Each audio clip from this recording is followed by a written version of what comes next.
Two grown men and never seen the Simpsons. It's America's barley basket.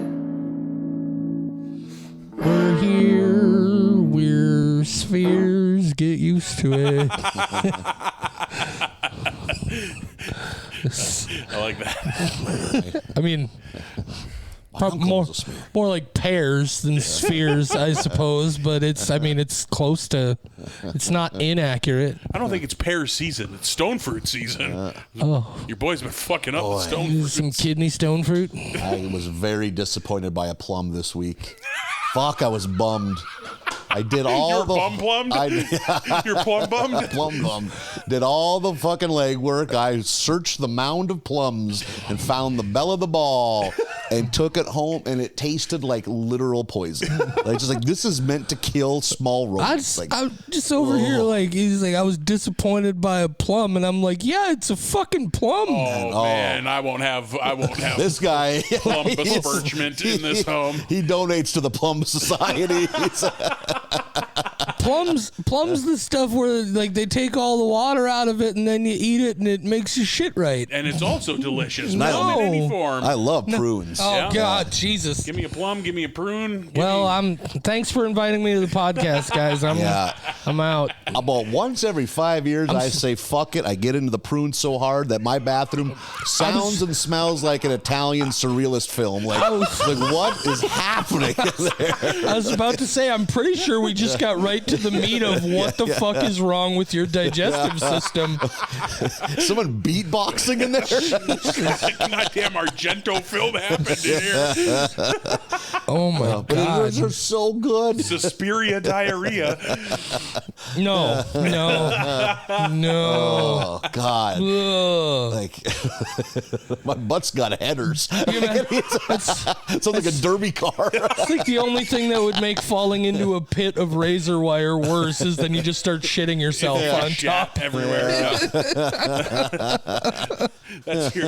I hope to see that in the new Saw film. Like the keys at the bottom of this 5-gallon bucket of prunes. God, fucking sign me up. Why at the bottom of this 5-gallon bucket of prunes? Like the key is at the bottom of this 5-gallon bucket of prune diarrhea. Good luck. No, that's where the next guy's key is. It's a human centipede, but with buckets. And you're okay. I could make those movies. So we're like 3 minutes in, and it's coprophilia already. All right, fabulous. I love it. We don't fuck around. You're not wrong though. Plums are so hit or miss. I also bought a bunch of plums the other day. First off, I think it's weird that you went to a grocery store and bought one plum. Yep. That's how I do it. I think it's weird that he went to a grocery store. I figured he only knew that you get food at gas stations. Every once in a while, I like to church it up and eat a plant. I've been listening to this podcast since day one. I was not certain you even knew what a grocery store was. That I ever ate in the sunlight. Breakfast is at 9 p.m. Do you know daylight is a thing? I'm not a fan. I bought a bunch of prunes along with a bunch of peaches and a bunch of nectarines, and I cracked open a plum. It was so sour and so hard. Yeah. I was like, man, what the fuck? And I threw it. I finished it, but I threw the pit away and then grabbed the next plum out of the bowl, and it was the juiciest, sweetest plum I've ever had in my life. I'm like, make up your fucking mind, I just had this thought eating some blackberries the other day. I got some nice blackberries because they were on sale, and I will fuck up a rack of blackberries. Yep, that whole clamshell going Oh, down. dude, yeah. 5 ounces of blackberries. That's one sitting. That's you'll be lucky if it gets back to the house from the grocery store. I'll fucking I ain't even got no shame. I'll go to the public bathroom. I'll rinse them fuckers off in the sink. The plastic tray's got holes in it to drain them off. I will house those fuckers. Anyway, Nathan's just learning that you can wash fruit. Yeah, I'm just gonna say I remember. Yeah. Why do you think I brought up washing the fruit? I was prepared with this story. But no, I feel like fruit's got to get its shit together. Because the problem with fruit is inconsistent. right? Yeah. You get a rack of blackberries and you're popping them away, and there's like this delicious, just perfect level of sweet and flavor, and then you get one that tastes like somebody somewhere else fucking ate a blackberry yesterday and you're eating his memories. Yep. It's like, what the fuck, man? Or you get one that's way too soft. Yes, like it almost it's like as soon as you touch it, it falls apart. This is why I'm a candy person. Candy never lets you down. It is consistent. Yep. You're gonna get a nice, sweet purple Skittle every fucking time. Never had a bad Skittle. Never had a bum Skittle. Never once in my life. Had a couple of fucking bum blackberries, though. Yeah. Like we talked about it, I think, a week or two ago. I got a hold of some fucking tough Swedish fish the other day. Oh, Jesus. Occasionally candy will let you down, but not very often. And when it does, it's a texture thing. It's never a flavor thing. And it's always just age related. Right, Like, yeah, how long has it been in this Senex? I mean, and yeah, frankly, this is what you get for trying to eat geriatric Swedish fish. yeah. you Well, know? they're delicious. They are. There's an energy drink now that's flavored I'm like aware. Swedish Yeah, fish. the ghost Swedish fish. That real was good. that was a real interesting sort of vibe. Oh, hi, kitty. Yep, cat's here. Cat's here. Puss. Does Welcome, by the way, to America's Barley Basket. oh, is that what we're doing? Yeah. Oh, okay. I'm Marlon, and Nathan is here, and our friend JD Provorse What's is up, here. guys? How you doing? Hello. Hi. We made it to the title card less than 45 minutes Look in. at that. Professional. Well, that means we're done. Let's go home. Let's wrap it up. 7-minute podcast. Does Kitty drink beer? No, God, no. Oh. Kitty doesn't give a fuck. Do you say that because that was a pretty intense oh God no reaction. Does Kitty not drink beer because Kitty used to get real deep in her cup? Get violent. Had to climb out of a pit. No. You're sleeping in your car because the cat's hammered. Outside of peanut butter and milk, this cat doesn't give a fuck about people. Fair enough. Yeah, Fair enough. Not one fuck.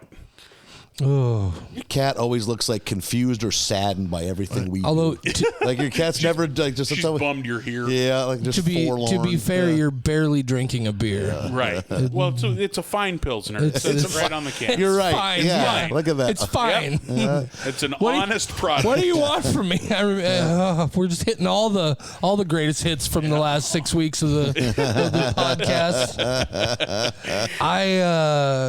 Are you guys are you gonna go back to talking about new Simpsons when new Simpsons come around again? Yeah. Are you gonna wait and do it in 5-episode chunks? You gonna make people, or are you gonna do like individual episode recaps?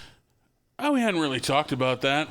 Like what we're waiting for is last season to hit Disney Plus. I see. So you'll be like a season behind. Right. I gotcha. Yeah, that's how they do it. This is how I like to do it, guys. I like to come in and just immediately.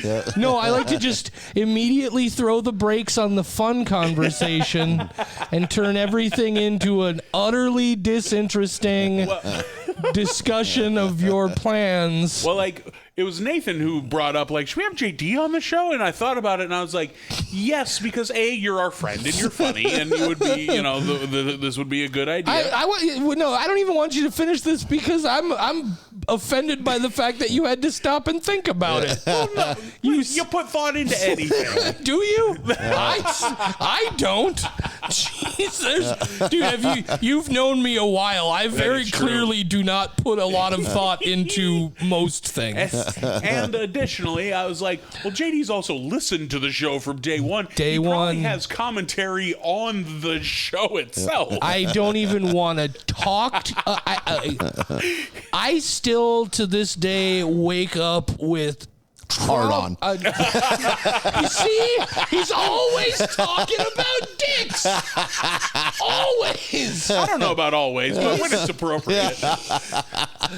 I wake up to this day with trauma nightmares over how you handle your fucking contact lenses, sir. Holy shit. What To be fair, it's pretty nightmarish, Nathan. what a fuck. You guys have had some grotesque conversations in the course of this show, but how do you still have eyes? They're hardened. Holy No, shit. don't come in here with this iron sharpens iron. It was a fucking. Jesus. I ran an ocular dojo in my head. Look, again, like you fellas have known me for a while. I am unashamedly kind of a dirtbag in a lot of ways. Kinda? Sure. Fair. But We're having fun. I have never in my life heard anything that horrifying. Yeah, man. I have never had contact lenses. I would never get contact lenses because when I was 7 years old, a little kid from down the block took a plastic shovel full of dirt and threw it in my eyes, and I had to go to the emergency room to get my eyes flushed out because they were caked in agonizing dirt. I could never even, and you're gonna die. Pretty shook down on that end of the couch. There are two things that have fucked me up on that level since I got a shovel full of dirt thrown in my eyes. And weirdly enough, it's another Dario Argento reference because he made a movie called Opera. It's about a serial killer who forces this lady to watch him kill people by taping needles over her eyes so she can't close them. Yeah. And it's the close-ups of those needles over that lady's eyes and your fucking contact lens story. So I'm with you. I hated touching my eyes so much I just stopped doing it. You get the contacts in.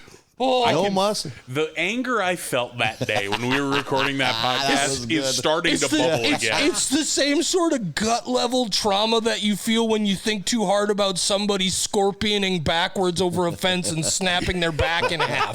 Yep. Right? Gee, oh, God. Yeah, I watch horror movies obsessively, and I have rarely been traumatized like I was by that listening to contact a lens story. Simpsons podcast. Holy shit. I will say that most ophthalmologists will say you shouldn't be able to hear it when you remove your contacts. Yep, I feel like most would say that. Yes, I'm not sure It should be silent. I'm not sure which episode in the history of this podcast it was. I'm glad I don't remember because I certainly would never inflict that on any of you people. You may stumble across it naturally on your own. You may remember it, but Jesus. Godspeed if you do. Oh my God. Ugh. This used to be a country built by real men. Now Now look where men that like got me us. used to be considered a patriot. Now look where we're at. Can't say nothing anymore. Fluoride in the drinking water. Look what we've become. Unbelievable. Oh God. That's too much. I forgot where we were headed. And then you're talking about MC Hammer's dick. I mean, to be fair, That needed to be told. that's maybe the funniest thing I've ever experienced. Have you seen the video yet? Oh, yeah. Oh, Jesus. I can't believe this. Just last week, I was in a record shop in the cities, and sure enough, what did they have in the used CD? MC Hammer's dick. The Funky Headhunter. The MC Hammer. that record? Yeah. And I was like, this has to be it. Sure enough, track 5. Was it Pumps and a Bump? Pumps and a Bump. Yeah. To be fair, Pumps and a Bump, pretty fucking good song. Get out of here. It is. This is my home. You're okay, Pumps fair. and a Bump is a good song. He It's has- no, this is what we do, but it's good. It's also no Adam's Groove, so, you know. I mean, it's all good. These can all be good. He has an igloo cooler shoved in the crotch of a black leather Speedo. And we're just supposed to roll with that. That's just how men look. Nope. Yep. I'm going to not point good. out, look, I'm just going to point out again that we were trying to have a nice little discussion about the musical quality of a song like Pumps and a Bump, and Nathan immediately makes Brought it it back to about the words. dick again. Because to be I fair, witnessed it through the video. It's alarming. Yeah, and you can't. You can't Yeah. look away. Like, Are it'd you- be like Are you if, shoplifting an IKEA ottoman? if like they made a music video for Hey Jude that was just a guy stomping a crossing guard to death, you wouldn't be talking about the song. Yeah. Like, why does he hate that crossing guard? Why won't they cut caught away.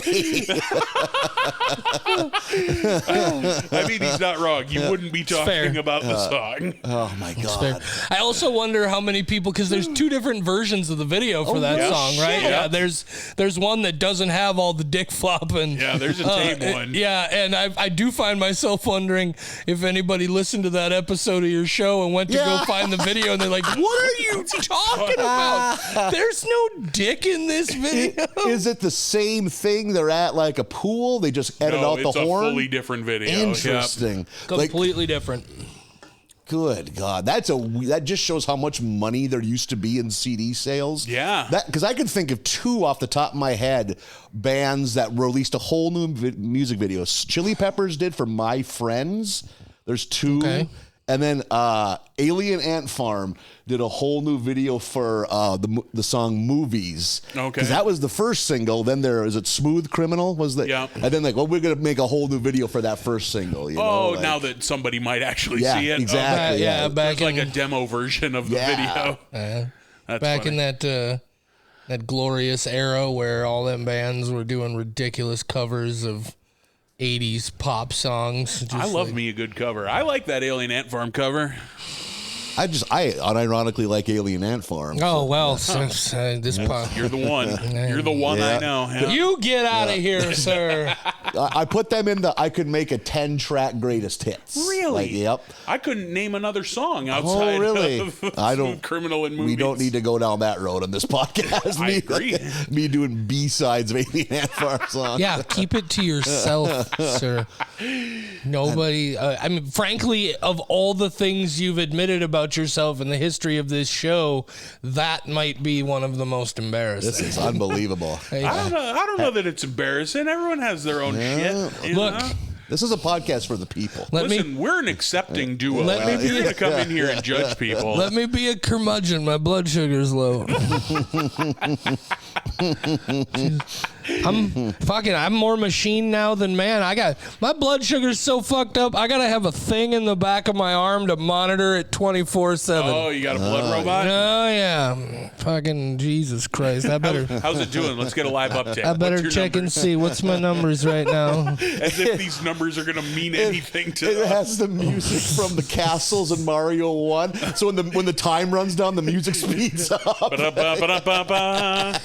On a little bit of a rise right now, sitting at blood sugar about 188. I had me a sandwich just Okay. before I came over here, right. so it's a little high because of the sandwich and all of that, but it's doing pretty all right. I spent 95% of the last 3 weeks in the target zone. Attaboy. That was my next question. What is the target zone for blood sugar? Well, it depends on how fucked up your blood sugar yours, is. then. My target is they're like, well, you're probably not ever gonna be really great ever again. So we're gonna grade gonna you. move I the get target I get zone. graded on a curve. Yeah.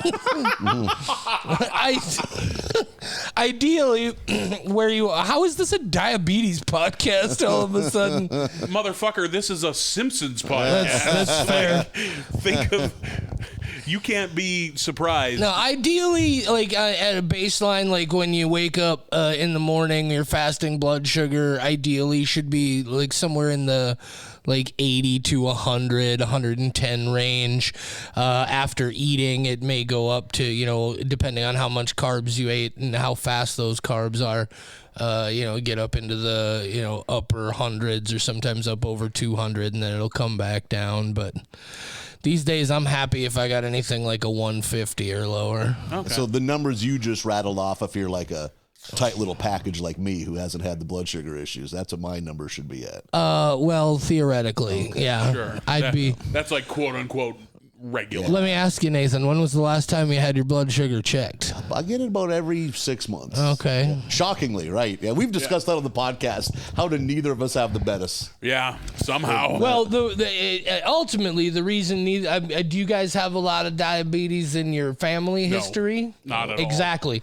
It's way more genetics than people, because like I could have been fucking lean as shit, 6% body fat, gym rat fucking dude, and I was getting like Still get it. I'm pretty sure every one of my mother's and my father's brothers and sisters all are diabetics, and so are both of my parents. I was fucked. Yeah. Which is why I decided at a very early age, like 6, that I was just like, you know what? That seems early. Fuck it. I'm doomed anyway. Just give me all the cake. Give me these peach rings. Just give me all the sugary treats, because I'm gonna get it anyway. I might as well fucking enjoy myself, right? If the asteroid is coming, I'm gonna party. Right, exactly. And so here we are. I'm pushing 43. I'm down to 9 toes, and I'm talking about diabetes on a Simpsons podcast with 2 other pear-shaped gentlemen. Because life is beautiful, guys. And hilarious. You ever have a toe cut off? No, I can't say as I have. It's pretty great. I got all 10 boys. My toes look like dog shit, but they're still there. That's just, I got some hairy toe knuckles. Another good name. That's my hotel alias. Honeymoon suite for hairy toe knuckle. I think I got pretty regular toes, except my pinky toes just look like light bulbs. I have weird spherical pinky toes. I got a toe phenomenon. On one foot, the middle toe is the longest. On the other foot, it's not. Okay. Right? So you got 2 different. I forget what they call that toe. Like the way your toe curve is will kind of indicate things about where your genetic line sort of comes from. Like there's like a Mediterranean shape and a European I've seen that shape. With hands. Yeah, like, same thing with this finger's longer than this one. I don't remember how it all works, but yeah, it's funny. So you're kind of you got some different things going on in your blood is what we're deducing here. You ever heard that if you hold your hand up and your hand is bigger than your face, you have AIDS? Yes, I've heard that. Yes, not since I was 7, but yes, I've heard that. I was trying to deliver that so convincingly. You wanted to so bad. I watched you try and put that together. Damn it. The amount of kids that would fall for that in school. No, actually, I've never heard this before. Have you never heard this? No. Oh, yeah, that's an old schoolyard prank. Yeah. You tell somebody that, and they go, what? And they put their hand up to their face, and you smack the back of their hand, so they slap themselves in the face. Yeah, it's fun. It's a good time. Schoolboy bullshit. That's a real dick move. Yeah, very much so. Every move done between the ages of 6 and 16 also, were you don't dick know moves. what kind of anxiety that child is building up. What if their hand is bigger than their face, and they think they got AIDS for the rest of their life? If your hand is bigger than your face as a child, you got Marfan syndrome. The AIDS isn't looking to take you. I don't think is Marfan syndrome fatal. Well, I mean, it's a shortened life. To like a heart thing. Oh, okay. Yeah. Okay. I hate to break it to you, kiddo, but your bones are going to scream the rest of your life. I have the opposite of Marfan syndrome. I have T-Rex arms. Your bones are not screaming. They've been beaten into submission. The hands of a malnourished Filipino girl. You do have tiny little lady hands. Little cutie pies. Yeah, little cutie. I need a little recorder to play. Dressed in a full Toad costume.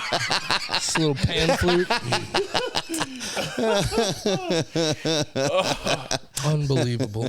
Oh, shit. Yep. Good times, If great I could do that oldies. high-pitched Toad squeal, I would do it right now. But What hype? Oh, from Mario he Brothers? gets chased or something like that.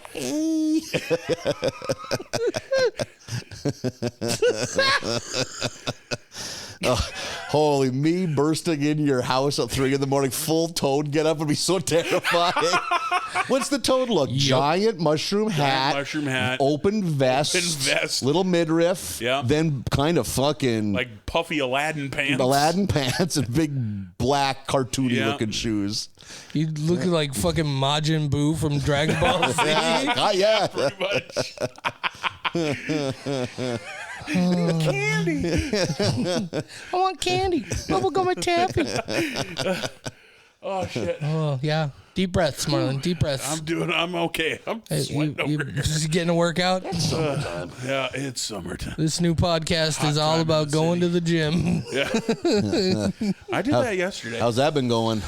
It's good. I'm like kind of on a fucking downswing right now because I like fucked up my back. So I had a massage last week. Got I a lot of another pain in your massage back? next week. Yeah, it's one of those like, oh, it needs to crack, but it won't. Except it's been that every day for 6 months now. Is it one of those things where you can pinpoint specifically the thing you did that caused it to go bad, or just No. one of those generic? Yeah. My back. I got too much pain in my back because I got too much front in my front. Yeah. It's just like And too much back on my back. too much frankly. back on my back for that matter. Yeah. You have 4.5 backs, sir. It always looks like you look like you have a turtle shell on. Yeah, it's Is that your ultimate goal, Marlon? You just decided you're going to become a Ninja to Turtle? look like a Ninja Turtle. Yeah, one of the Bay ones. If I keep up like I am. Have you seen the new Ninja Turtles movie I yet? did. I saw it last night. How is it? It's real fucking good. Is it? It's incredibly good. That's good for me. Obviously, like your frankly opinion on the Ninja Turtles movie is the only opinion on the Ninja Turtles movie that I give a shit about. I'm your de facto Because expert. if anybody's gonna know anything about whether or not a Ninja Turtles movie is actually good, it's gonna be you. But I am really troubled by the fact that I legitimately yesterday at 43 years old had a moment where I had to admit to myself that I was more curious and interested about a Barbie movie than a Ninja Turtles movie. Sure, yeah. And that felt really weird. I mean, to be fair, like curious on that Barbie movie, I also am because I don't know what Oh the yeah, fuck to I don't mean it. expect. Yeah. I don't mean it in the not so much in the sense that it's fucked up that I have some kind of interest in a Barbie it's movie. surprising. It's weird that I have not that I'm not more interested in a Sure. Ninja Turtles movie. It's probably Seth Rogen's fault. I hear Barbie's good, but I can tell you the Turtles is extremely good. Excellent. As long as Seth Rogen didn't fuck it up. I was just talking to somebody the other day about how just like that first Ninja Turtles movie from what is it, 91? 90. 90. I first live action one. I fucking unironically love that goddamn movie. That movie's it's great. so good. I think people don't. I don't know why I'm suddenly talking about the Ninja Turtles movie from 1990. Because you had some weed before you came over here. Probably a little, maybe a little. I also had Prozac and Lamictal, so you know, we're rocking a whole cocktail here. and bargain energy drink. You're all Right, fucked up. right. Well, and look, here's the thing: is that fucking weed is prescription these days. Yeah. So, plus it's legal in Minnesota now. Yeah. Y'all can fuck off. Not judging. Oh, anyway, yeah. So I got off on this Ninja Turtles thing. I don't know why. We should talk about something else. You're right, though. That first Ninja Turtles movie is good. It's fucking great, dude. I remember, like, I haven't seen it in a minute, but like, Sam Rockwell's in it. Yeah. oh no shit. Yeah, It's he's one of the gangs. delinquent one of the teens. No kidding. And we've discussed on the podcast my love of Elias Kostius. You mean Elias Elias Koteas? Yeah, and he's Casey Jones. Yeah. yeah. 1 and 3. Not to be confused with Christopher Maloney from Law and Order Special Victims Unit. Yep. Not the same guy, as it turns out. And I turned my nose up to Ninja Turtles as a kid. I just thought it was an inferior toy, and Yeah. and was like, Because you were a He-Man. yeah, and it's like the arms are too Jesus. short. There's no articulation. The body's Yeah. too big. Like, this is ridiculous. As you've brought up before, and I think it articulates your point perfectly. They're not good wrestlers when you're a kid playing action figures. Try to have Donatello do a German suplex into a bridge on fucking Raphael. It doesn't make sense. You can't put Leonardo in a Texas Cloverleaf. It's impossible. It's real difficult. Yeah. We got to wrestling. Ring the bell. Yeah, Ring the bell. The match has begun. Doesn't officially begin till the bell rings. my friends and I would have known about Texas clover leaves, we would have had each other in them from ages 5 to 12. Oh, Jesus. Yeah, it's a lazy sharpshooter. Yeah. It's a large. Because there was so many scorpion death locks. Sharpshooter. It is. It's a sharpshooter that a doughy kid could pull off. Oh, God. Dean Malenko is so fucking mad at you right now. I'll show you a lazy fucking sharpshooter. My first thought was Dory Funk Jr. Good old Dory.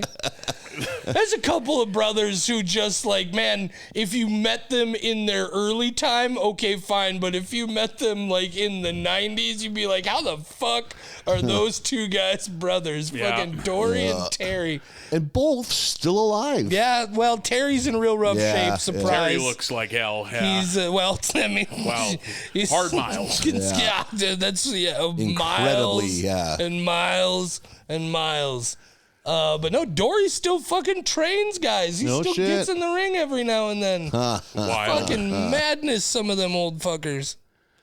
I saw the first wrestling. promo shot for that Iron Claw movie What's making up? its way around. What's It's the the Iron Von Claw? Erichs Oh, okay, biopic right, yeah. with like- Zac Efron and what's the bear? that Jeremy, White. whatever his name is. And it's like and two other guys who I don't And it's- recognize, and it's like the four brothers. And it's like an A24 movie. It's going to be like a prestige it's going to be a movie. real Like, movie. This is the Zac Efron's going to get nominated for awards movie. Yeah, Oh, and God. it's so funny to see the promo shot because it's just like these four brothers on a wooden fence, like giving each other noogies, and like, look what a fun movie this is gonna Yeah. be, guys. Yeah. Oh, There's gonna be people leaving that movie devastated. oh, dude, that is there a crazier, more unbelievable picture of just endurance and long suffering than fucking Kevin Von Erich. Maybe not. Like 6 brothers or whatever in this family overall. 5 of them are all like he's watched every one of his brothers die. Yeah. And now he in just lives in Hawaii. under bads, like not just die, but die young and die bad. Yeah. Yeah, it's gonna be a fun flick. Well, I mean, it's, at the end of the day, ultimately you want to survive as a Von Erich, you got to wrestle with no shoes on. Yeah, that's the rule. That's The only barefoot one that's made a it. terrible joke. I can't believe. Wow, that was real. I was with you. That was I remember real Kevin deep. was always barefoot. No, I just like, man, that's those are tragic deaths in that family. That's a fucking Some of the because like the littlest wild one, story. he just cheesed himself because he had like a birth defect, so he was real little and lumpy. He couldn't be a wrestler. Yeah, he was iced himself at like 21 or something like that. Well, I mean, you're talking about a family whose entire legacy is pro wrestling. Yeah, and you are left out. Yeah. Yeah, like I remember seeing a documentary about it. I think it was Triumph and Tragedy, the story of World Class Championship Wrestling, courtesy of WWE Studios. Anyway, I don't remember.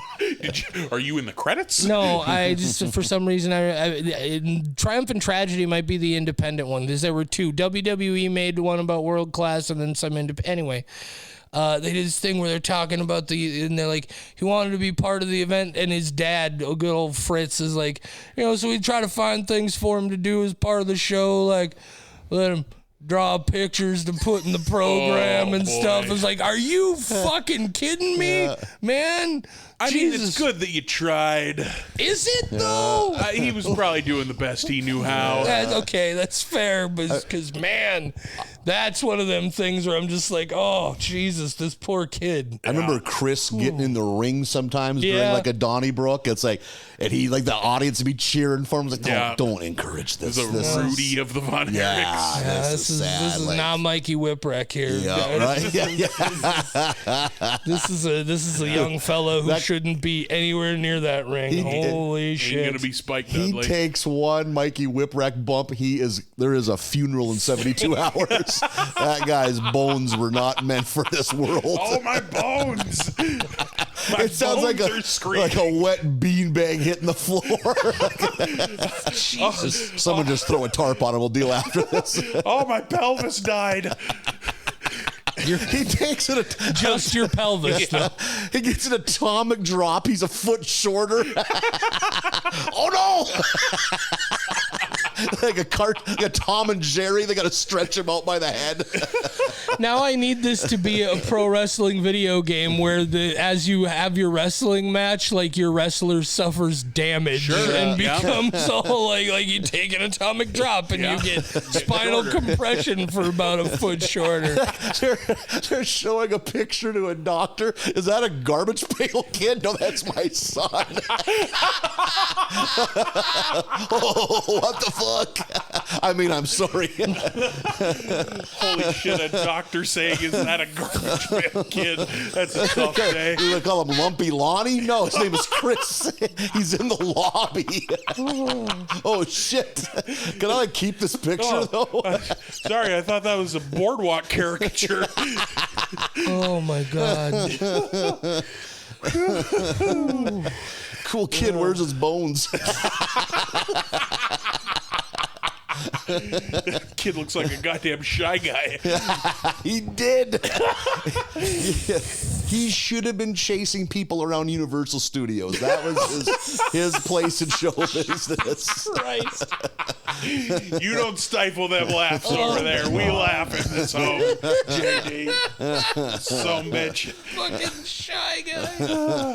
Oh, God. Oh, I remember a brutal fucking MTV True Life about people with dwarfism, where this pretty good vocalist dwarf gal was so excited to make it in show business, and she signs up, she gets turned down for everything. Well, I got this one thing, I'll be working with Ozzy Osbourne, and she had to like dress up like an evil clown and drive a little scooter around like, God. and I said, why are we watching it? I just want to watch Jackass. I want to be sad. I just want Pimp My Ride to come on. I just want to see Exhibit Pimp Some Rides. Come I want on. to see a Ford Tracer with a popcorn machine. We heard you.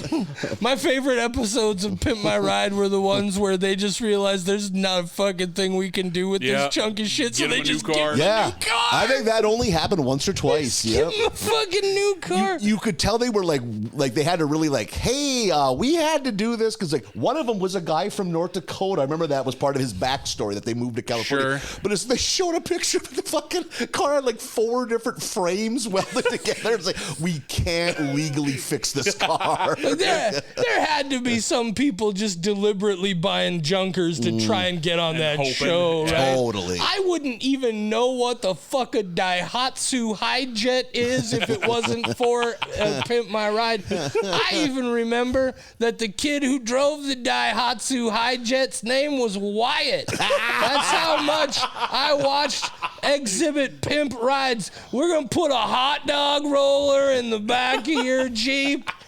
We're gonna put these TV monitors on the headrests of the seats that are right up against the back window. So the only fucking people who are gonna be able to see them are maybe the people in the car behind you. You're right. Yeah. That was a thing. It's that fucking rich people shit where it's just like we're just gonna do it To do it. Yeah. because it's gonna be it's stupid rich. I love that you Stupid rich. remember. I'm just happy to have learned that other people's brains function like mine. Oh, sometimes. dude, I fucking love that show. Marlon, what's the blood code for Mortal Kombat on the Sega Genesis? ABACABB. Yep, I got you covered. Now, Also, if you wanna- what if you day wanna is your go- vehicle insurance due? No, Not fuck. a clue. But if you'd like to skip directly to Mike Tyson in Mike Tyson's Punch Out, the code is 007-373-5963. Perfect. You're welcome. I know 007 because that's an easy one to remember. But Yeah, 007. We got to rewind here for a second. Do we?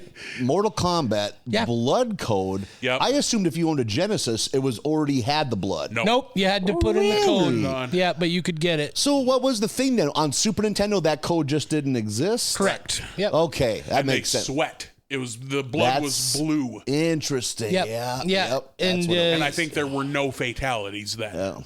And you had to, or some of the fatalities may have been edited or something. I don't remember specifically, but yeah, you could. Everybody wanted a Sega Genesis because that's the one where you could make Mortal Kombat bloody. Yeah. Sophisticates like myself knew that was just razzle dazzle. That the real system was the Super Nintendo. That fucking giant toaster-sized controller with 3 buttons in a row was fucking dumb. Like, I'm with you. At the end of the day, the Super Nintendo's the better console, but Genesis was big titties when it came out. yes, I won't hear besmirchment of the Sega Genesis. It looked like a rat rod. It was like black and chrome. I miss the days of. Did you guys ever play a TurboGrafx 16? Nope, never had a TurboGrafx. Oh god damn, that was No that shit. was a life changer. Did you have one or you knew I didn't someone? have one. No, there was a rental store in Jamestown that carried them for a little while. You could get a. They started branching off into all those weird like mid '90s second gen or third gen consoles. Sure. They had the TurboGrafx 16 and.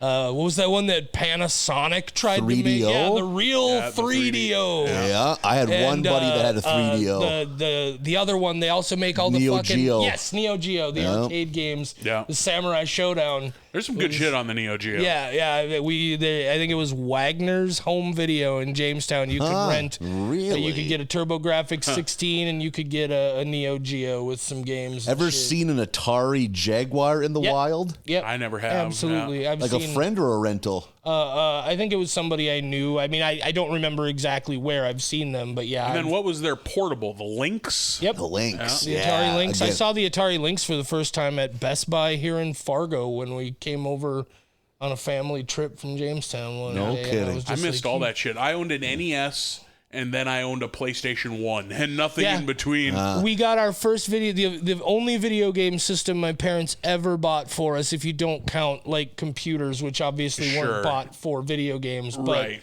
Right. we moved from Jamestown to Dickinson in the summer of '88.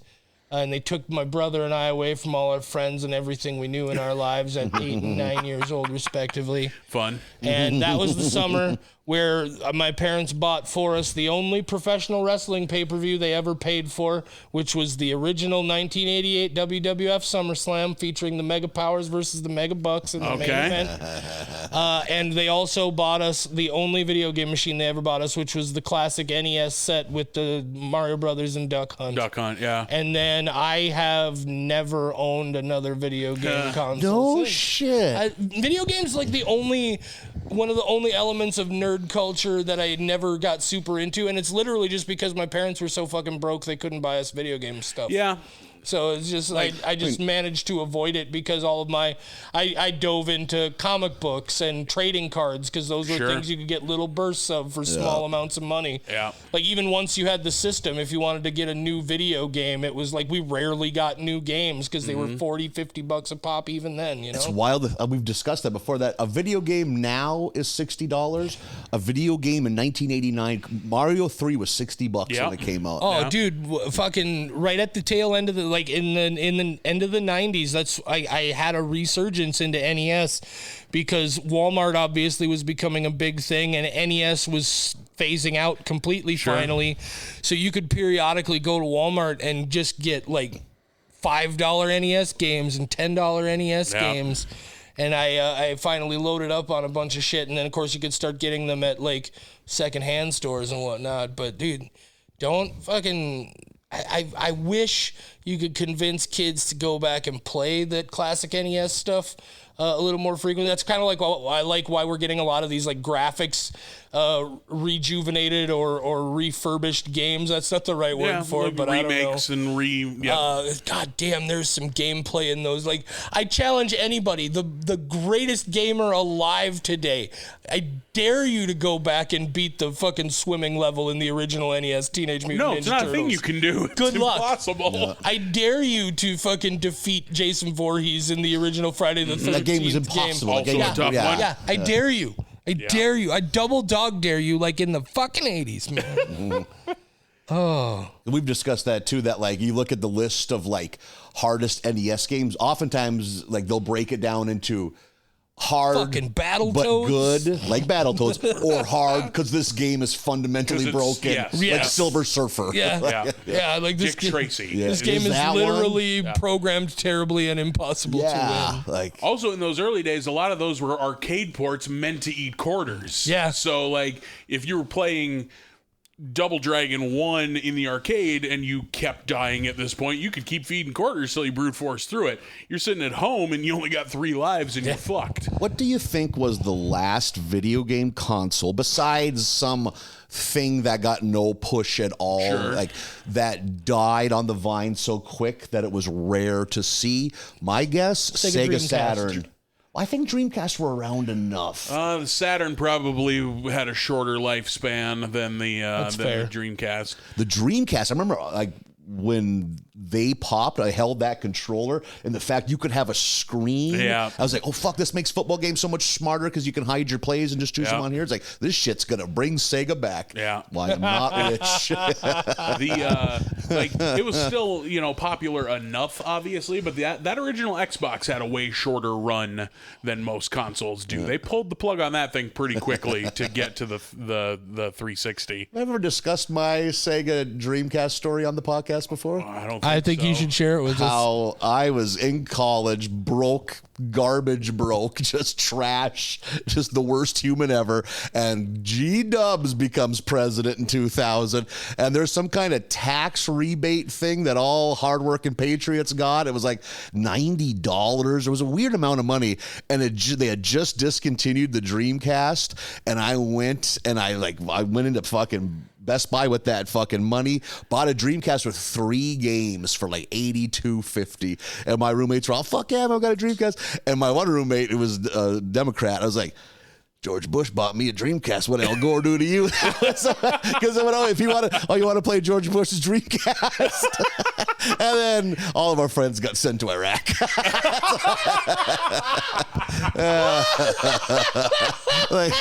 They didn't have any Dreamcasts over there. In retrospect. Oh, that's the best fucking tag to that story. Best punchline. Oh, Jesus. God, I got a lot of miles out of that. And then all of our friends got sent to Iraq.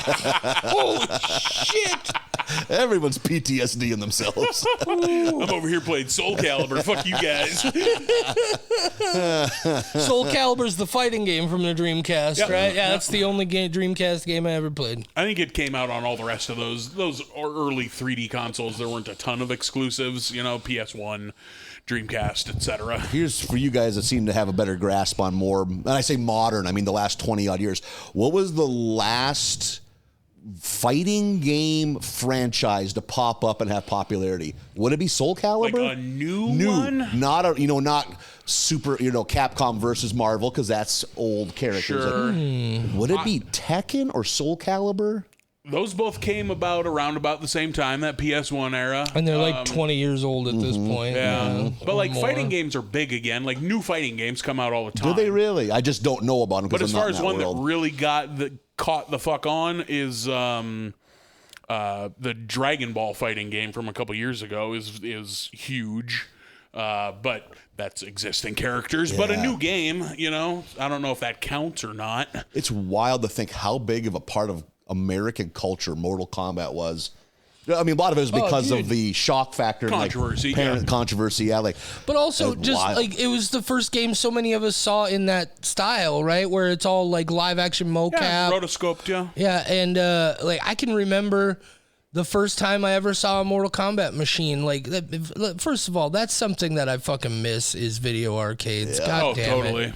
But they got a Mortal Kombat machine down by the County Market grocery store in Jamestown, and it became like it was like Hangout Central for one. Like it was the Mortal Kombat machine in town, and I would go ape shit to get over there and play that game. Yeah. God damn, it was, and then I'd be playing it, and I'm a young dumb kid who again has not played a lot of video games at this point in my life. So there's people doing all these like crazy super moves, and I have no idea how they're doing it. Yeah. Like I remember the first time somebody explained to me, it's like, oh, you got to do a sweep with the joystick and then push the button, and I'm like, what the fuck? What do you mean? Yeah. How am I supposed to even figure this out on my own? Like this is something I'm just supposed to randomly push buttons and remember?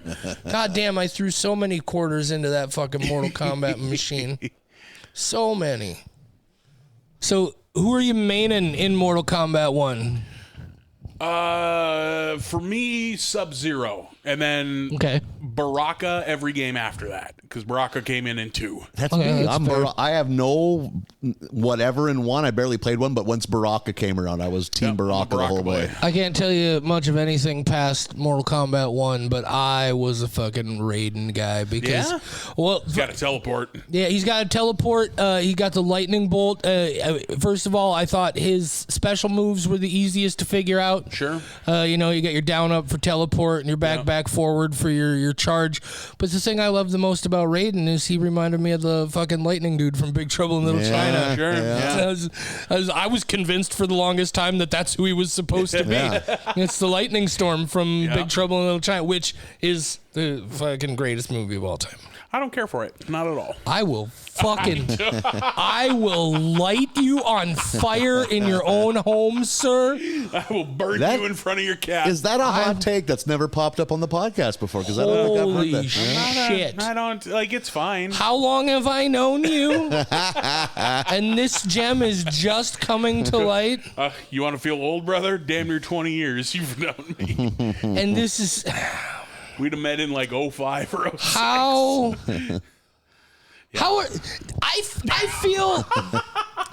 I feel like it's more ridiculous that you as a human being don't care for Big Trouble in Little China than it is that you as a human being made it this far in your life without ever seeing The Simpsons. That fucking movie is perfect. It's fine. Fuck off. It's fine. Well, I'm done. Checks in the mail. God. Scale of 1 to 10, what you putting it at?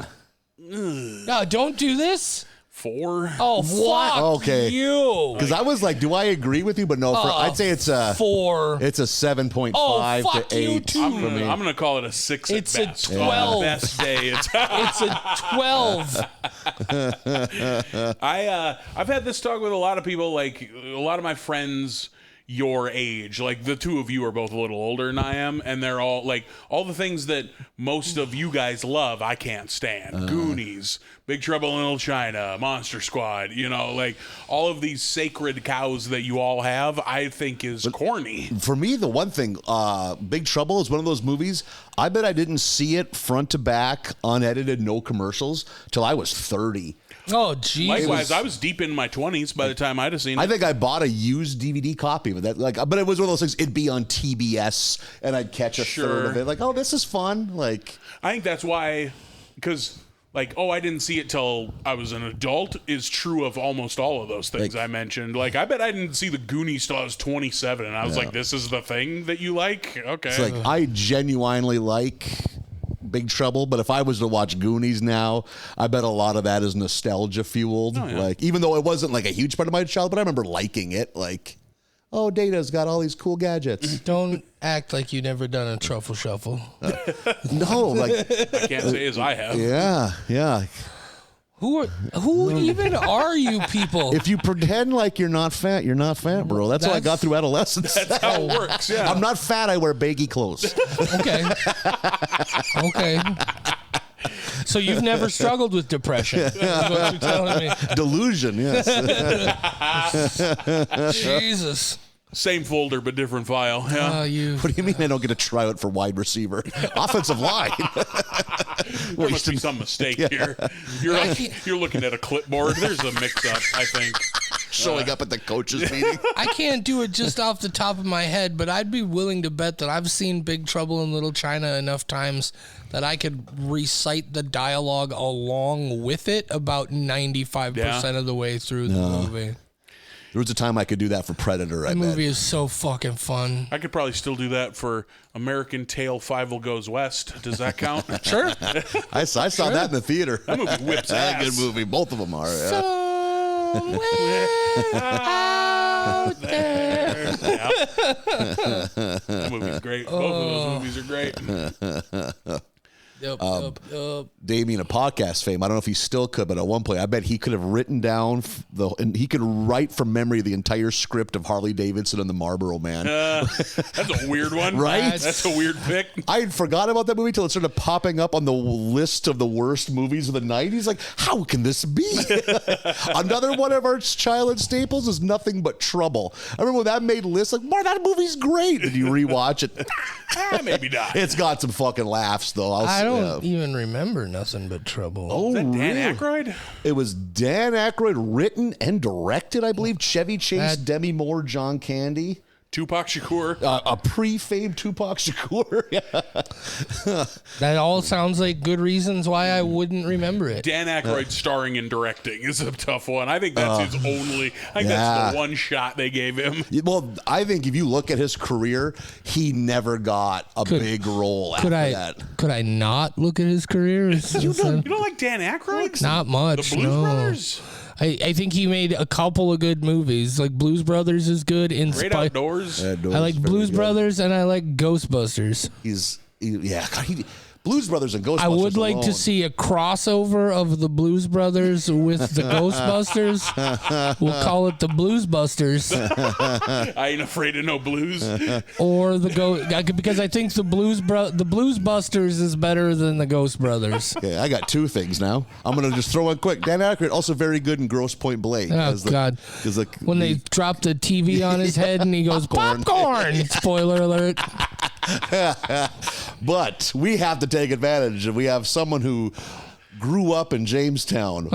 Tell us. Oh no, I don't. What? God damn it, JD. You know You answer for this. about that goddamn hotel with the Blues Brothers statues. Why? Why are they Why are there? those there?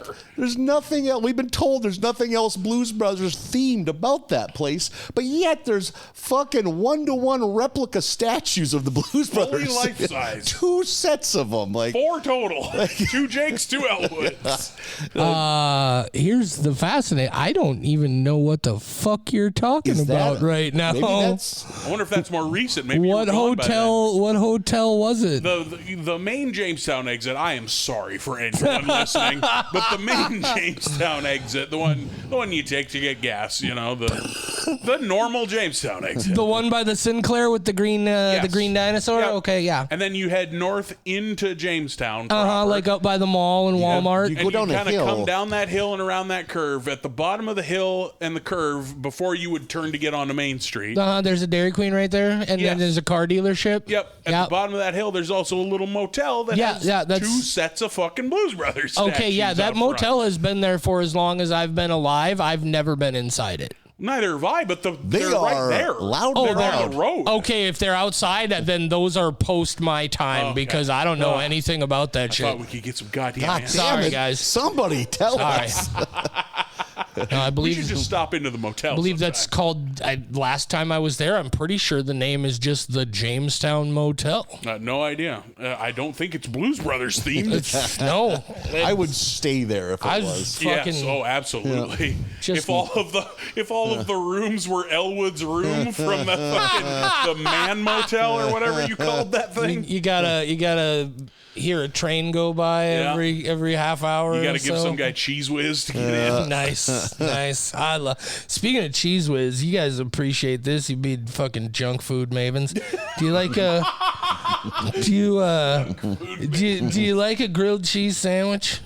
I love a grilled cheese sandwich. Okay, so a grilled cheese sandwich is a pretty basic process, right? You get a couple pieces of bread, some cheese to put inside it. Yep. And then you need some sort of fat or oil. Typically, people use like some butter. Some people maybe use some mayo. some mayonnaise. As your. But here's the thing. I was sitting there eating some crackers with some Cheese Whiz the other day, and it dawned on me, a Cheese Whiz is just like an oily cheese emulsion. Okay.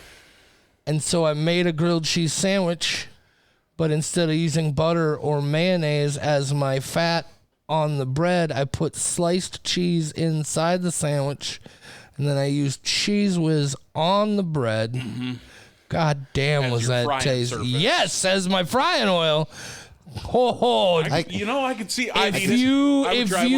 Here's what I tell you: if you really like that, when you make a grilled cheese and it kind of overflows a little bit, and you get those crusty, it tastes like that through the whole bread. You got to do it a little bit less hot than you normally do, and you got to be careful because it gets a little tacky and it'll stick to things. Sure. But goddamn, was that good?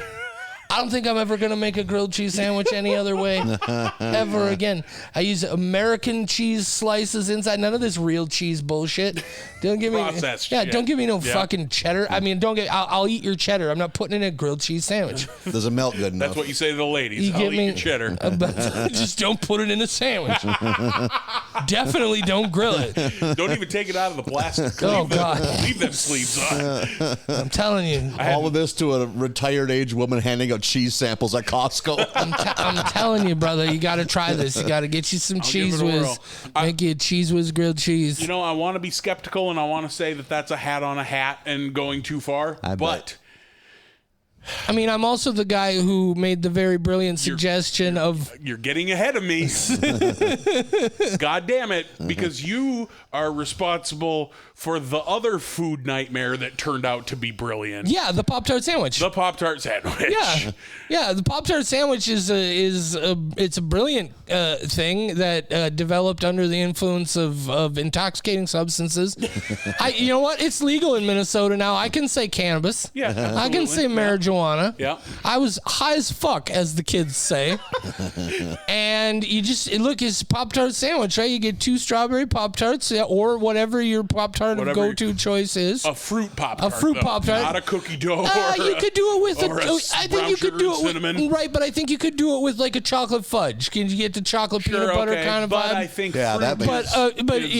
you want a fruit Pop-Tart, a strawberry, a wild berry, something like that. Blueberry. You get your frosted Pop-Tarts, or rather your fruity Pop-Tarts. You get a pack of 2 of them. You flip one of them over. You spread some peanut butter on the back of it, and you squish the backs together. So you got the frosting on the outside. You got the layers of Pop-Tart jelly. You got the peanut butter in the middle. It's a Pop-Tart sandwich. It's fucking delicious. You're welcome. It's something I bet I haven't dabbled in one in years, but yes. It makes sense. It is brilliant. Look, here's the thing. Obviously, it's one of those things where some of you are immediately going to go like, yeah, I mean, if I was high as fuck, that would probably be super delicious. And it is. It's a snack that requires marijuana for its invention. But not its enjoyment. Exactly, not for its enjoyment. You could come home after just a good night out at the bar with your buds. Maybe you got 2 or 3 drinks too deep. You don't really have the effort to do anything super high prepared, but you also don't have any bread to just make a peanut butter and jelly sandwich. You get that. You can do it untoasted or toasted. Sometimes I toast the Pop-Tarts first and then put the peanut butter on. Sometimes I ain't got time for toasting. Sometimes I gotta get. I'm going to bed. My blood sugar getting low. I gotta get this shit in me. I ain't got time for toasting. That's my favorite Jesse Ventura line. Right. That's what it should have been in Predator. I ain't got time for toasting. God damn, I may have missed my calling. I should start writing a cookbook. Like trash junk food cookbook. Right. Cheese Whiz grilled cheese, Pop-Tart sandwich. Yeah, you're well on your way. Peanut butter and Pop-Tarts. Oh, it's so fucking good, you guys. Hey, gents, do you want tits? Follow my 10-day meal plan. I mean, you're not wrong. It's like the opposite of those Frank Thomas boner pill commercials. You know how you add Hershey's syrup to milk? Just remove the milk. Hey, you tired of having to deal with all this sex drive? Buy this cookbook. You ain't ever gonna feel your pecker again. Yeah, by step 11, you won't be able to see it. Which will be fine because nobody else will want to have anything to do with it anyway. Think of how much time you'll save. I have a food. I have a breakfast. A breakfast pastry question. Oh, God. If you could never have one again between Pop-Tarts or toaster strudels? Fuck a toaster strudel. Pop-Tarts all the way. I'm a toaster strudel Like, boy. I'm going to say toaster strudel, even though I think toaster strudels are better, but I have them less often because I don't think they're worth the trouble. Like, because I eat Pop-Tarts cold, right out of the pack. Yeah. Like a real person. Yeah. I bet I haven't had a toaster strudel in 15 years. You know what you can't do? I haven't had either. Yeah, and you know what you can't do with a goddamn toaster strudel? Pop-Tart sandwich. I mean, I bet you could. Yeah. You fucking... Have you tried? Because I've tried.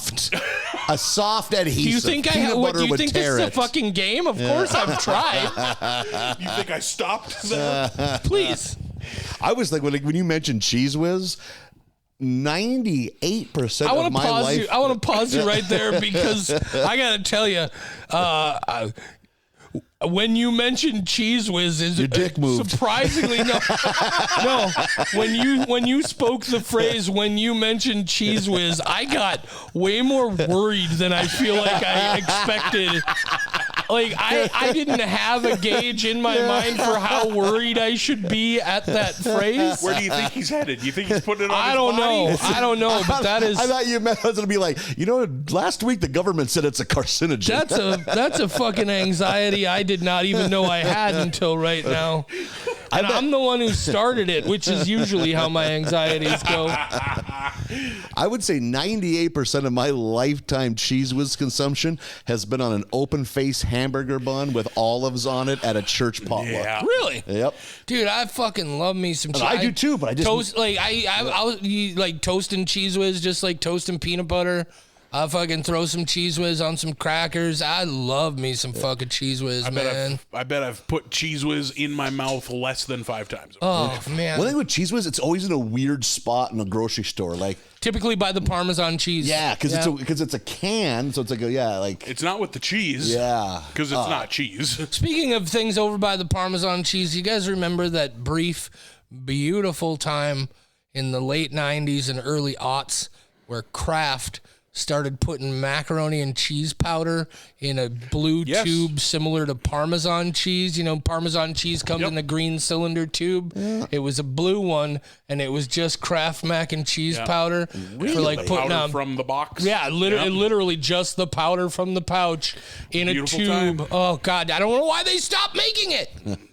You used to be able to, in fact, you put on popcorn, you put on scrambled eggs, you could just fucking dump more of it in your mac and cheese. 2 lines off your key. Yeah, that too. Yeah. Fucking, dude. I shamelessly adore anything processed cheese. Sure. That fucking good. bright orange mac and cheese powder, your Kraft singles, your aerosols, Cheese the Whiz, easy. the easy cheese. That's all fucked up. If it's an emulsified cheese.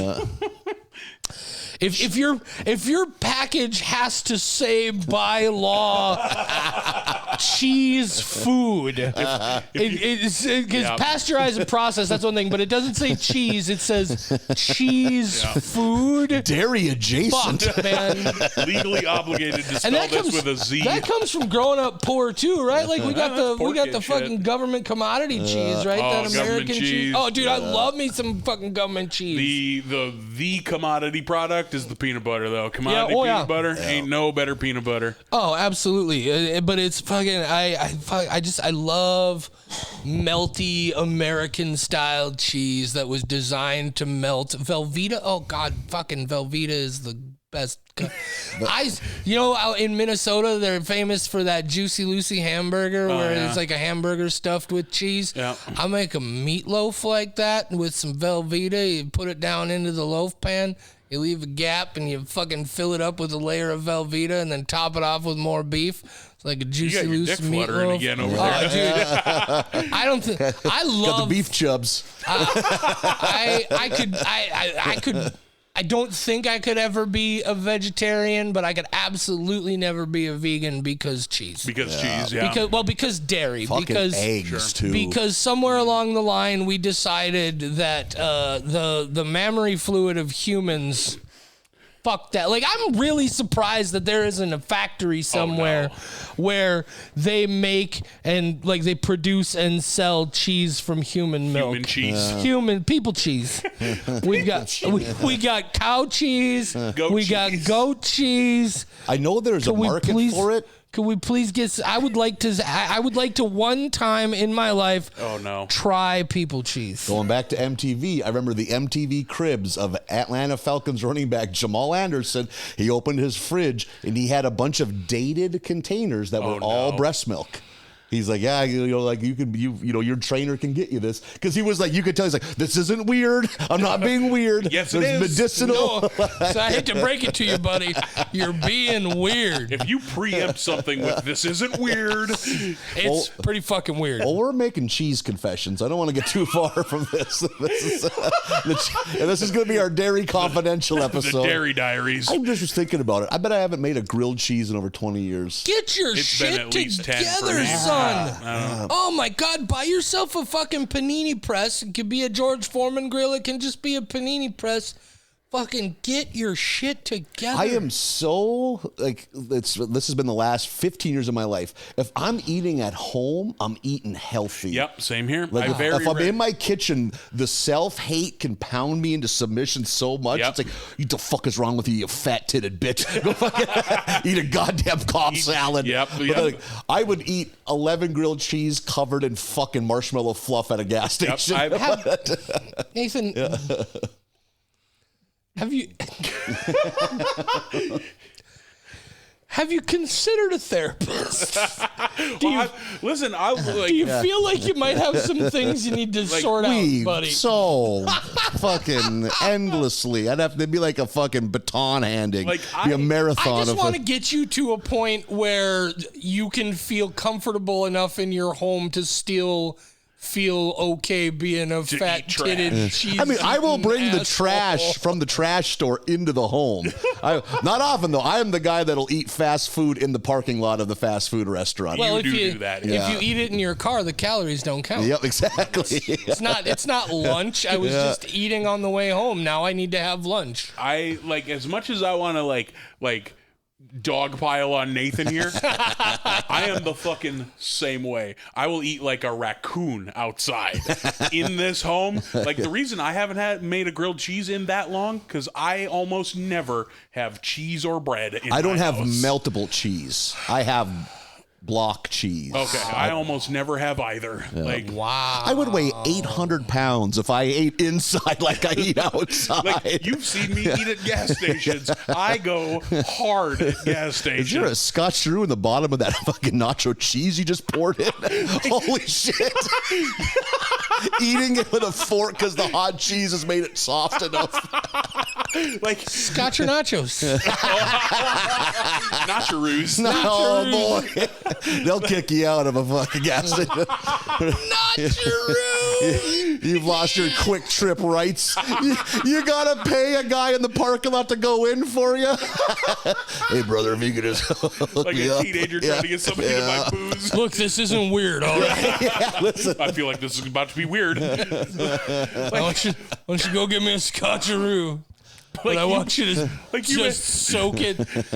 What would be even better than a scotcheroo soaked in nacho cheese is, you remember when we were doing that gig a while back? I don't remember where it was, but we stopped at that place that was like a gas station and a little cafe, and they have a fucking gigantic nacho cheese size ranch dressing dispenser. Fuck. That pop, that. though, you weren't there for that. That was me, you, and Jenny Lou. Right. Because that pops up in my Instagram memories. Oh, like a pump. Yeah, like a colossal, Oh boy. like a food service line, like a goddamn icy machine. like at the fucking college cafeteria, fucking ketchup, yellow mustard, and ranch and a dressing. Baby Lou Heinz ranch dispenser. Yeah, I've never seen anything like it right since next either. to the ketchup Never and seen mustard. that. It was fucking wild. Anyway, so we get you a rancheroo to go with your nacharoo. Like you mentioned, when we did comedy in Grand Forks the other day, like on the way back, like I gambled at the gas station. Do they even still remember how to laugh in Grand Forks? That town, I don't think that town has ever recovered from the flood. Jesus, '97. Man, I just remember the last time I was in Grand Forks, I was like, I do not remember this town being this depressing. So bleak. Holy shit. But we were, like you mentioned on the way home, because we stopped at a gas station, of course, because we had to have dinner. Well, yeah. Like, I gamble at a gas station. That restaurant, that bar offered us free food. Not to me. Oh, really? Like, fucking what? Kyle got it. We all could, like, but you suffer from the same thing I do, I think, where maybe you could throw in what your thoughts on this. I don't want to eat a full meal within 30 minutes of having to do Before comedy. going on stage. And Yeah. when I get off stage, I'm not hungry. Right. Like, Yeah. I have made that mistake too many times. Then you're all logy up there. You don't want to eat heavy before you go up. And yeah, once you're done, like especially if it went like the ones where it's it could go either way, is just the good middle of the road shows. But if you had either a real great set or a real dog shit set, the last thing you want to do when you get off stage is be anywhere near food. Right. yeah. Anywhere at all. But like, so we hit the gas station, and you were like, you commented, I gamble at gas stations. The amount of heat lamp cheeseburgers you're willing to eat. I eat hot food at a gas station. Oh, yeah, absolutely. And never a hot dog. I will. Dude, I'll eat a fucking roller dog. I've never had a roller dog. I won't even ask them. I won't even ask a motherfucker how long they've been. You know those roller dogs where you get there and you can tell like these are the somewhat fresh ones, but then there's like that one or two stragglers in the back that have clearly been going for like 3 hours. I want the leather mama. To the point where they're almost desiccated a little bit, and there's like a chewiness to that. Fuck, man, give me that motherfucker all day long. I like a well done roller dog. Never had a dog, but I will always reach for like a tinfoil wrapped. Oh yeah, cheeseburger. I don't give a fuck, man. And I had one at that gas station, and it was terrible, man. they usually are. So like terrible in just that it was like garbage, like tasting, or it made you fucking ill. No, I've for some reason have some cast iron stomach. I'm never made ill by food, but the whole time I was eating it, I was like, this is bad. Like this burger snaps like a wild mushroom. Oh, you God. know? Yep. And this bun, somehow this bun is so dry, and this cheese is so wet. How did it dehydrate inside the foil? In the tinfoil. How does that happen? Good questions, God baby. damn it! I know exactly the burger you're talking. I've had that burger. I looked at every hot food option, and I was like, I can't do it. I popped open the pizzas. You're not supposed to do those. Pizzas look like they could fucking answer a riddle. Like they were so aged and weather beaten. Like that's a pizza with wisdom. And I closed this pizza it. only tells the truth. This pizza only tells lies. So I went and got processed everything. Deli Express ham and cheese sandwich in the plastic. That thing. It felt like it'd been soaked in fucking I don't know, toilet water. It was like you could like a fucking wet rag, like a sponge. It was like, why is this sandwich so wet? I used to have a spot that I knew of where they do breakfast things in the morning, but then they put a time on every one of them. Oh, sure. But then after a certain time, they don't just get rid of them. They put them on sale for like a ridiculous price. Yeah. Yep. And I figured out what time they do that. I would deliberately go and buy this was a $4 breakfast sandwich 5 minutes ago. Now it's $1. I'll take 6 of them, please. I don't give a fuck. I will take my chances on some clearance. Dude, I go to the grocery store and buy clearance price fucking meats. It's like, use it or freeze it today. All right, it'll sit in the fridge for 2 days. No. I have a black market bacon hookup. I have no one to judge. You have a bacon guy. You have a bacon guy? Yeah, a bacon guy. Oh, tell me about your bacon guy. Someone in my hometown works in connection with... Does he have enough to make me another person on his bacon guy route? I could see if I can see. Dude, I fucking love me some bacon. It's like... Sometimes it comes in like 5-pound sacks.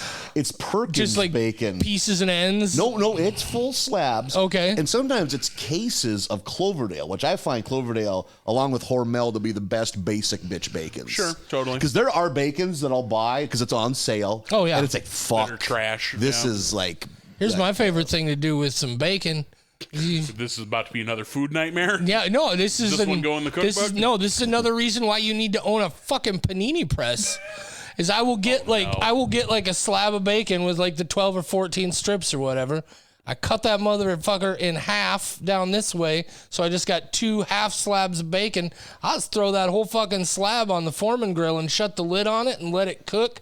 So you get crispy on the outside on both ends, but it's a little bit like softer and like Sure. like so it's like a bacon slab and it's fucking tasty. That's not the horror show I was expecting. Yeah. I in my college That days adds for up in sure my made head. bacon on a Oh, Foreman. it's so good. Fills up that little grease trap in a It hurry. sure does. You do that over the sink. Didn't you and our good friend Mr. Nathan a while back do a thing where you had a contest to see who could eat a pound of bacon faster?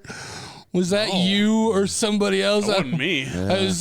I'm pretty sure it was Nathan, but That's Nathan? No, Nate Peeler. Oh no, I don't think I was involved in Oh, that. I know for too many Nathans. For some reason, I thought it was you, but no, it was some. I was only ever involved in one eating contest, and it was with that Nathan, and it was who could put down 50 McNuggets first. Oh, Okay, yeah. maybe I'm conflating that the was two like 10 fucking things. years Yeah. ago. I think I finished just under the 6-minute mark, and he did not finish. Nice. 50 nugs is And a we lot. were both so sick. Oh, dude, it sucks because they don't do it in, the same way they used to. But I had a whole team at one point. Anytime fucking Endless Shrimp would come around at Red Lobster, we'd go out there specifically with the goal of eating. I walked out of Red Lobster one time with 120 shrimps in my gut, and I did not feel good for like 2 days. Yeah, I've never gone along on Why your... would we do that to us? And then you stop to think they had that TV show Man vs. Food, Yeah. where that guy's whole job was to Was just that? go places and eat absurd amounts of food. Apparently, that fucked up his life for a Yeah. while. Like his gut was There's a new guy mess. that does it. He had to tap God out. damn it! It's a revolving door that No. dudes. It's like fucking late 80s territory wrestlers. Like, we need a new doink. I've never gone along for your shrimp holocaust, but like whenever they do endless shrimp, I usually You go said once, doo doo. and I will have but I'll just have 2 scampies instead of 1. Like I don't get really my go money hard worth. anymore. Oh, I God. never have been able to. Age has befallen me in such a way. I can't do it like I used to, but goddamn, I will fucking. I think I could eat that 12-egg omelet and Devil's Lake. I will. think I can do that. Oh, dude, I eat a 6-egg omelet at Kroll's here in town on a semi-regular basis when I go. What I think the thing with the 12-egg one is, and it's filled with 4 pounds of shit. Oh yeah, but I think I can do it. they got that fucking giant pizza eating challenge at Boss's Chicken and Pizza downtown here in town that Okay. I want to find I know a. Slapshot has one. It's impossible. it's a giant pizza and it has to have at least 5 toppings on it, and you only get 2 people to work on it, you and a buddy, and you get I think an hour or maybe a half an hour. I feel like if I could find the right I partner, had a buddy we could try make the that one at fucker work. Slapshot back this 25 years ago, and theirs was it's got to have 2 toppings. I forget the measurements, but it's the equivalent of 4 large pizzas.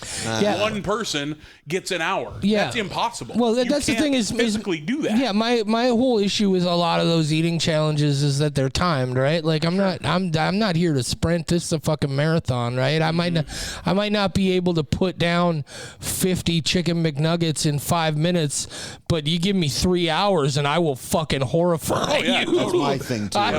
I got to keep a pace, Yeah. but I will keep a fucking pace. The fucking all you can eat buffet is a terrible thing to say to me. Holy shit. Give me all weekend. Yeah. Fuck. And now I just feel like a big fucking fat.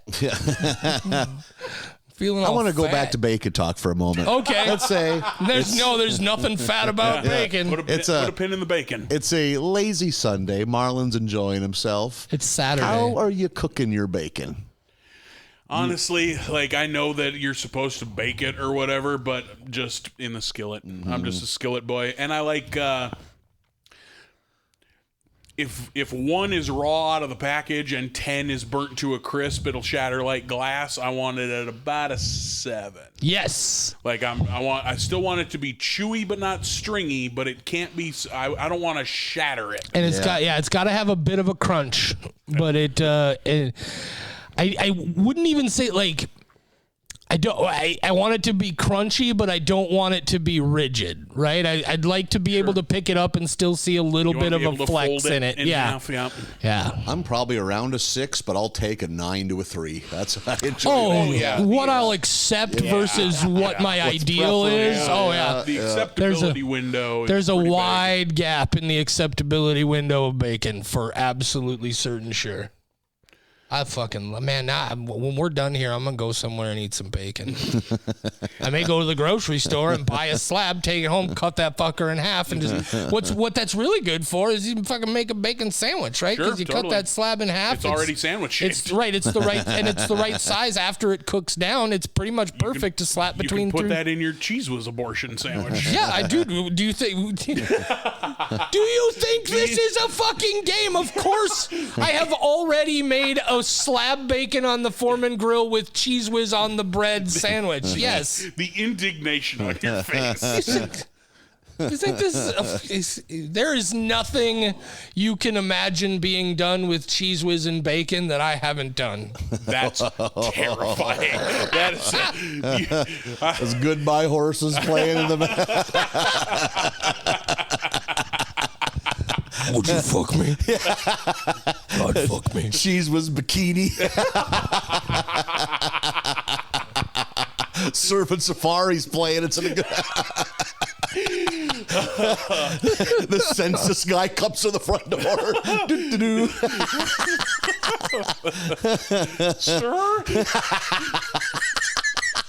Surf's up. You want me to make you one? How many people reside in this domicile? We're not human here. We're legion. Oh, shit. I'm gonna mark you down for 3. Oh my God. As a man who's worked with the people, can you think of is there one in your head that was the worst experience? Oh, absolutely. Yeah, there's one that jumps Right out away. I was hoping. immediately. I was so hoping. Okay, so I was working for there's a cable and internet provider here in Fargo and in several other states. Fargo's not a state; it's whatever. The company's called Midco, and so I was working for Midco doing tech support for their internet service. Ooh.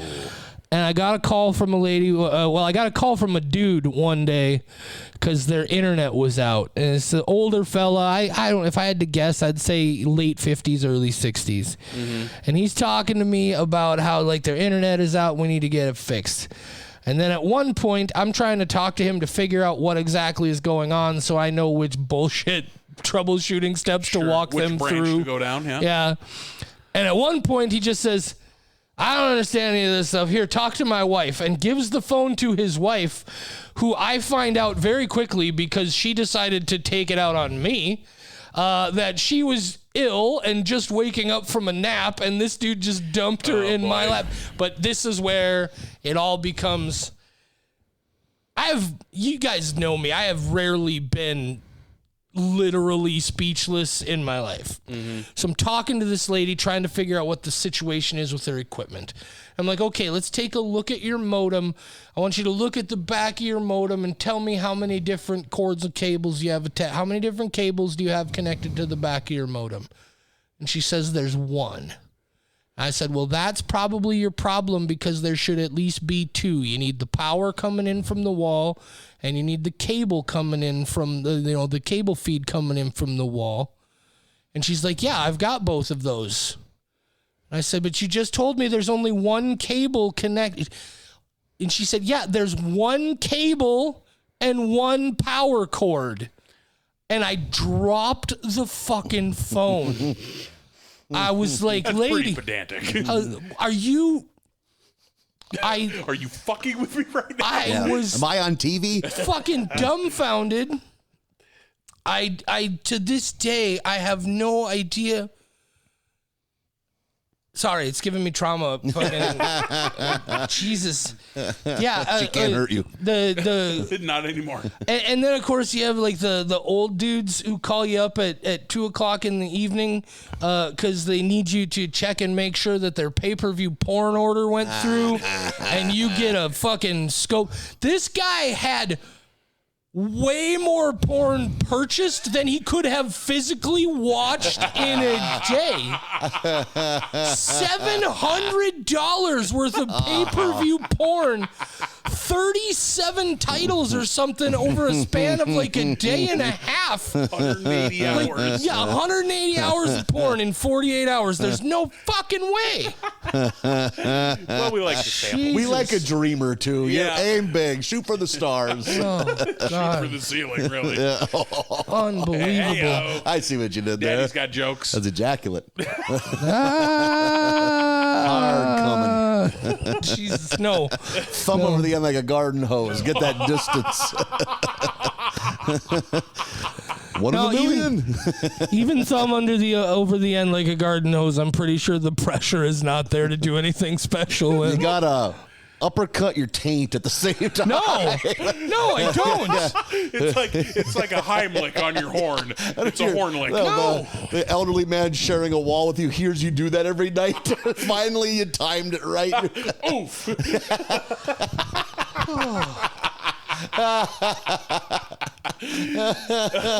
And we're talking about dicks again. always back to the dicks. It dawned on me way after the fact that I should have asked this of because we haven't had many guests. We had Joe and Chase a couple weeks ago. Sure we had did. Josh a couple weeks ago. Oh, Josh Delay. We got you now. And That fucking guy. We got you. it didn't occur to me. I should have asked them, what do you think of The Simpsons? Like, what, I forget in between seasons that this is a Simpsons podcast. Like, what is Look, your... Okay, here's the thing. What I want to say, no, honestly, that's the thing I want to say is like, yeah, so the gimmick of the show is that it was a Simpsons show, right? But I haven't seen all of The Simpsons, but I had seen plenty of it growing up, as you two managed to avoid. But I have been saying literally since about the 4th episode that like, oh, this isn't really a Simpsons podcast at all. This is an excuse for Marlon and Nathan to get together and talk about the dumb shit they got up to growing up in small town North Dakota. Sure, yeah. And The Simpsons is just a vehicle to feed into that. Provide jumping A off. timeline. This has actually been some of my favorite parts of the show is since we've drifted, and obviously The Simpsons has been around for so long and has been so culturally significant that it serves as a perfect platform to be able to do what you guys do. Mm-hmm. But no, that's the fucking goal of the podcast, right? Is the horse shit. Right, The Simpsons and the horse shit. Listening to Nathan talk about how did you not go to, the only reason you didn't go to jail multiple times before age 18 is because you're from fucking Botno. And this has come up with other people too. I wasn't a bad kid. If you were among bad kids. But if you were to ask 50 adults, is that one of the bad kids? Nope. But the bar was so low. Just how we had. The dirt filth that you grew up with. No offense to any of your dirt filth friends that are listening. But they know who they are. They've come to terms. No, so like I saw plenty of The Simpsons growing up. I've never been somebody who was like super obsessed with it, but I know enough of it for a long enough time. I'm more of a Futurama guy myself. Okay, sure. I love that show a whole lot. But there are iconic Simpsons. Like I definitely was there. I was like, man, I wonder how they're gonna react when we get to the Conan O'Brien years and of course probably the single most famous Simpsons episode ever is the monorail episode. The monorail, yeah. And that's great. But no, it's a fabulous show. It's wild that it's still going after all this time.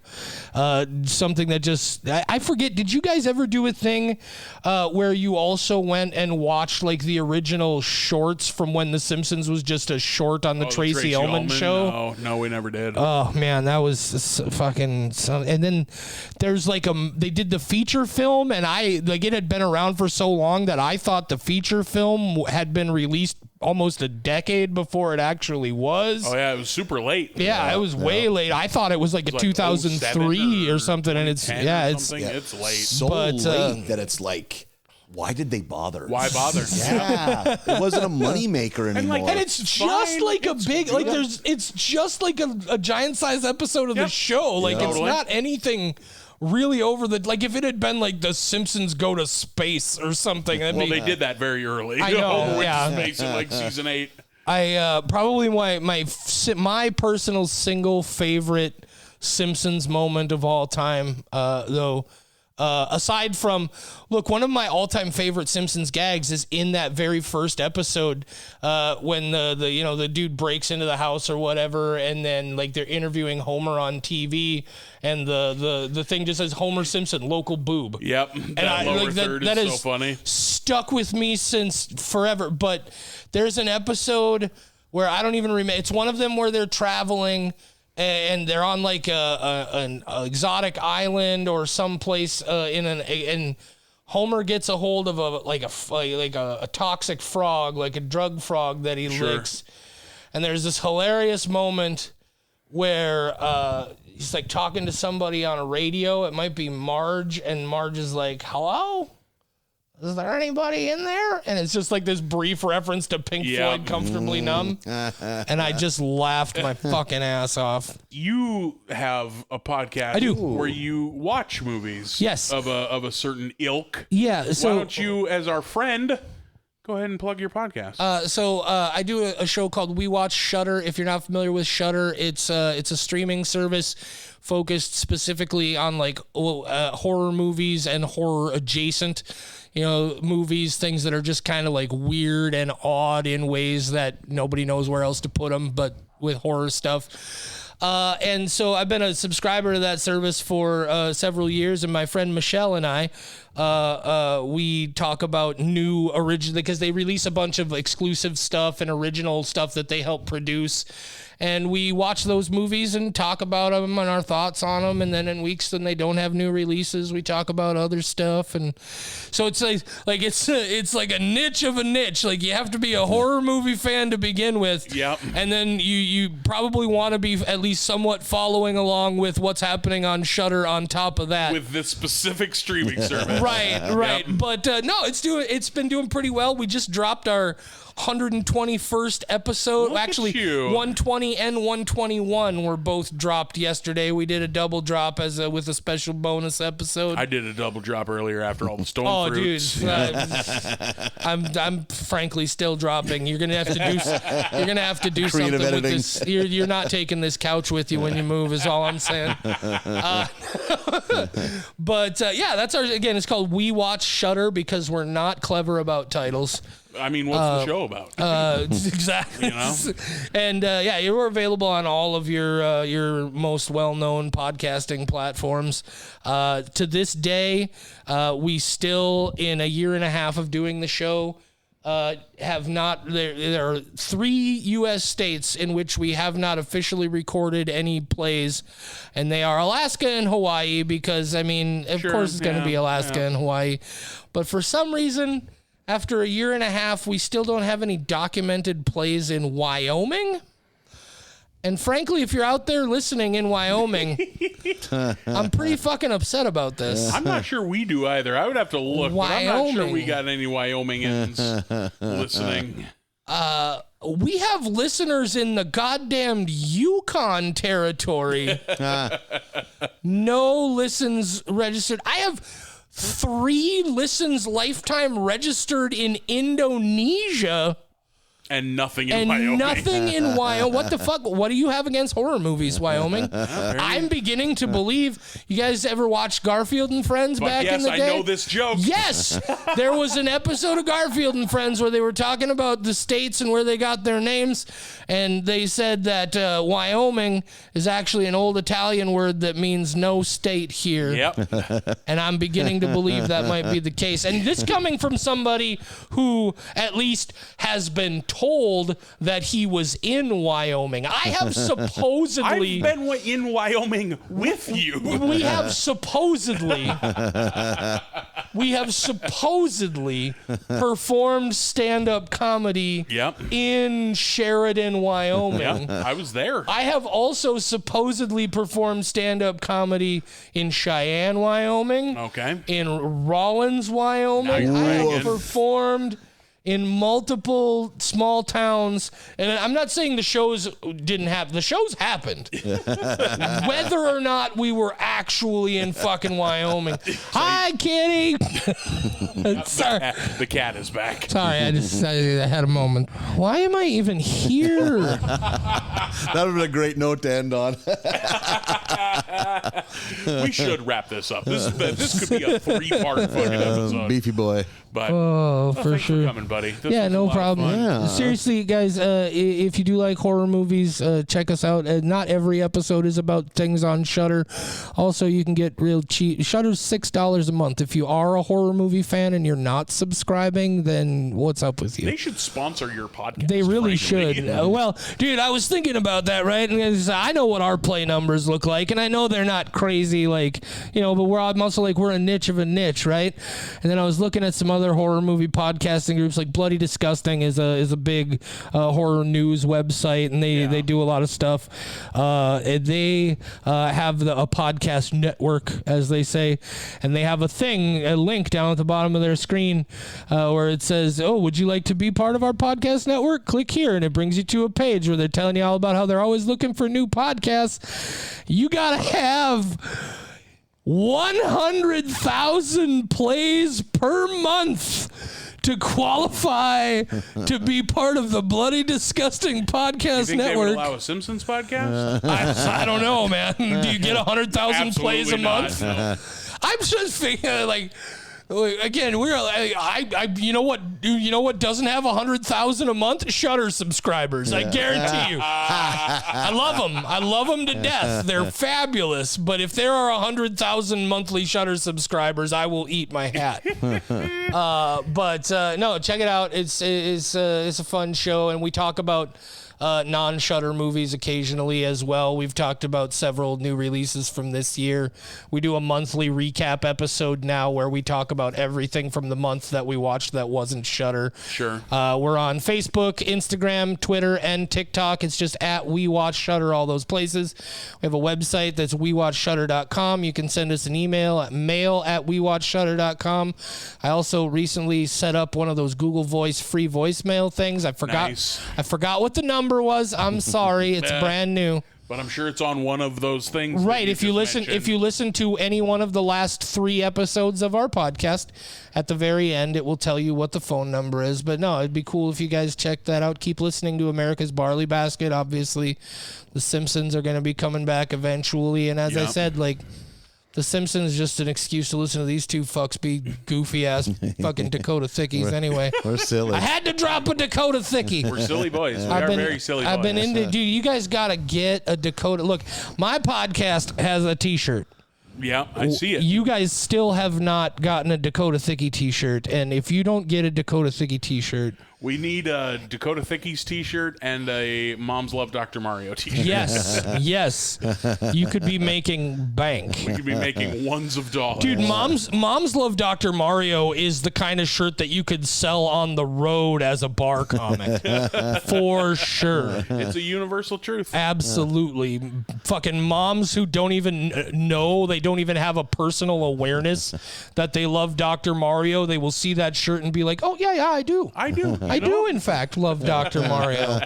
Dr. Mario might be the only video game I've ever seen my mother play in my entire life. My mom will play the shit out of Dr. Mario. Moms love Dr. Mario. I like to have a mom that played it and didn't like it. Like, it's just not for me. It's just not for me. Well, then she's clearly not actually your mother. Yeah. There's not enough titties in this. All right, buddy. Thanks for coming. Thanks for having me, guys. It's been a blast. And everybody else, we'll see you next week. Bye, everybody.